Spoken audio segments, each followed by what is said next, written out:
Hi, happy Sunday. So இன்றைக்கி birthdays anniversary celebrate பண்ணுறவங்க எல்லாத்துக்கும் விஷஸ்.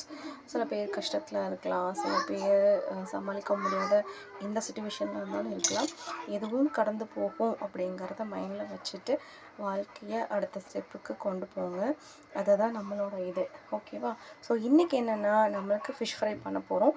ஃபிஷ் ஃப்ரை வந்து என்னென்ன போட்டிருக்கேன்னா, சின்ன வெங்காயம், இஞ்சி, பூண்டு, புளி, இத்தினோடு தான் போட்டணும், இத்தினோடு புளி, அவ்வளோதான். ரொம்ப அதிகமாகலாம் போடக்கூடாது. புளி, உப்பு, வரமிளகா, மிளகுத்தூள், பூண்டு எல்லாத்தையும் போட்டுட்டு இதெல்லாம் கொஞ்சம் பேஸ்ட் ஆகும் இல்லையா, அதுக்கப்புறமா இதில் வந்து கருவேப்பிலை, கொத்தமல்லி எடுத்து வச்சுருக்கேன். இதையும் பேஸ்ட் பண்ணி எடுத்துட்டு நம்ம மசாலா தடவிட்டு தோசைக்கல்லில் ஃப்ரை பண்ணுங்கள். பேனில் எண்ணெய் ஊற்றி டீப் ஃப்ரை பண்ணாதீங்க. ஸோ இந்த மாதிரி பண்ணிவிட்டு ஃபிஷ் ஃப்ரை தோசைக்கல்லில் மூடி வச்சு அந்த ஃபிஷ் ஃப்ரை பண்ணி பாருங்கள். It's will be so taste. அது ரொம்ப நேரம் ஆனாலும் சரி, அந்த டேஸ்ட் அப்படியே இருக்கும். ஓகேவா? ட்ரை பண்ணுங்கள்.